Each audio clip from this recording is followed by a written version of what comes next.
Bom dia, bem-vindos à nossa meditação. Hoje é dia 29 de julho e eu gostaria de ler em Provérbios, capítulo 14, verso 16. O sábio é cauteloso e evita o perigo. O tolo confia demais em si mesmo e se precipita.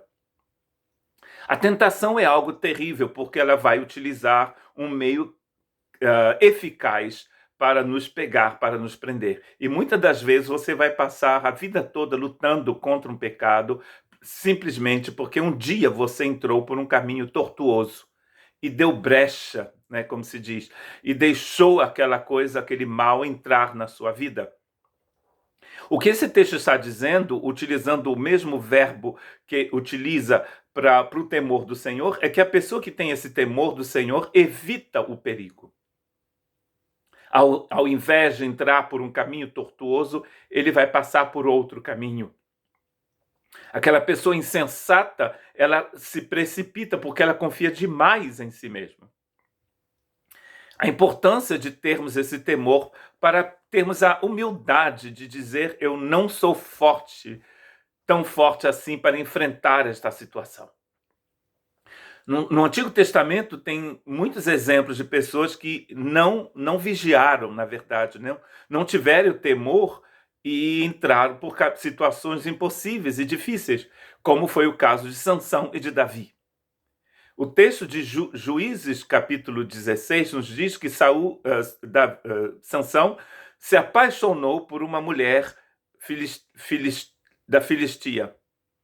E então, que se chamava Dalila, e ele vai entrar numa situação difícil e impossível com esta mulher, que vai ser utilizada para destruí-lo. Ele vai perder os seus olhos, vai perder a sua força, vai perder a dignidade. Ao invés de procurar uma mulher dentro do seu povo, ele vai procurar uma mulher nas terras do inimigo, num campo inimigo. Aquilo era uma tentação. E ele sucumbiu àquela tentação. O Davi está passeando no alto do seu palácio e vê uma mulher muito bonita, que inclusive era a esposa do seu amigo, a esposa de um general do seu exército, um estrangeiro, um hitita.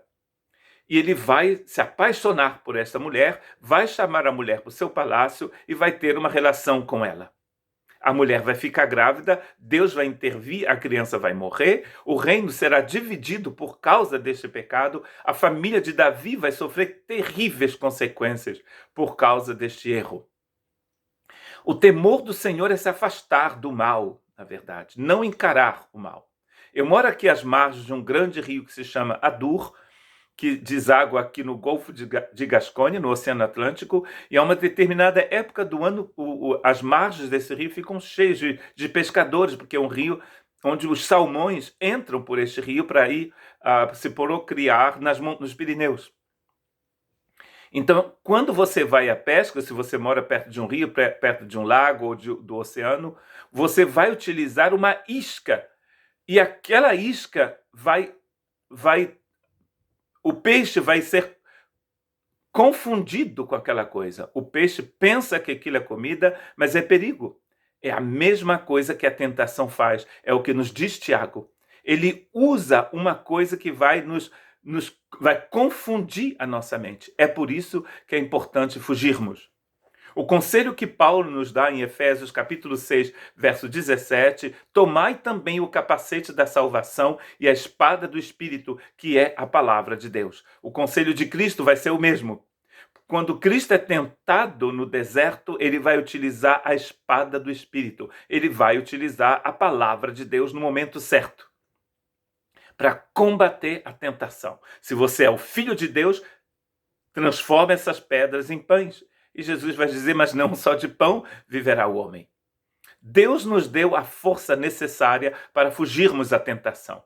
1 Coríntios, capítulo 10, verso 13, diz, não veio sobre vós tentação senão humana, mas Deus é fiel, que vos não deixará tentar acima do que podeis. Antes, com a tentação, dará também o escape, para que a possais suportar. Deus nos deu o escape, que possamos pegar esse escape, estarmos prontos com a palavra de Deus no nosso coração, para não cairmos na tentação do diabo. Porque uma vez que você cai, meu irmão, fica difícil levantar. Que Deus tenha misericórdia de nós.